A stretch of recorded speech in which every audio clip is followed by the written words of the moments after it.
ప్రయత్నమా, నవ్వటం ప్రయత్నం ఆకలి తప్పులు రమ్మంటే వస్తున్నాయి పోతాయా? కాబట్టి నువ్వు రమ్మంటే రావు, పొమ్మంటే రావు.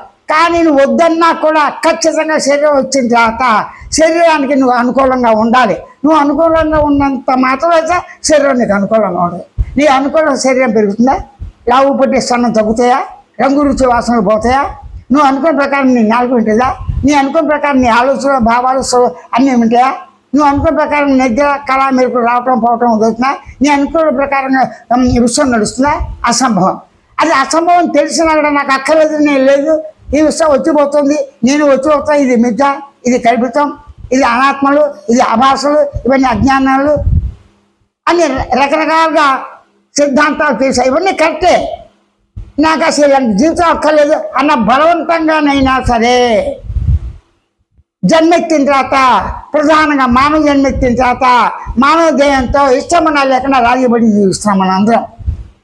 రాజు ఏంటి? ప్రకృతి రాజీపడాం. విపరీత తుఫాను వస్తే బాగా దాని వాటంగా వెళ్తాం. సముద్ర సాంద్ర చట్టాలు వస్తే ఉంటాయి, దానికి వాటంగా ఉంటే లోపలికి వెళ్తాం, బయటికి రావు. అంటే ప్రకృతి నీతికి, ప్రకృతి నీతి ఎవరు పుట్టాయి, ఎవరు చేశారు? నువ్వు చేసావా? లేదు. నేను చేశానా? లేదు.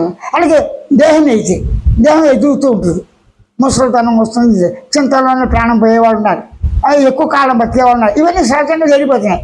అంటే ప్రకృతి ధర్మాలు, గుణాలు, కోపతాపాలు, శోకమాలు ఇవన్నీ కూడా సహజంగా జరిగిపోతాయి. అని కేవలం జ్ఞానంతోనే, సామాన్య జ్ఞానంతో, సామాన్య సత్తా అంటే మామూలుగా సత్తా, సామాన్య సత్తా మాత్రంగా, సామాన్య చిత్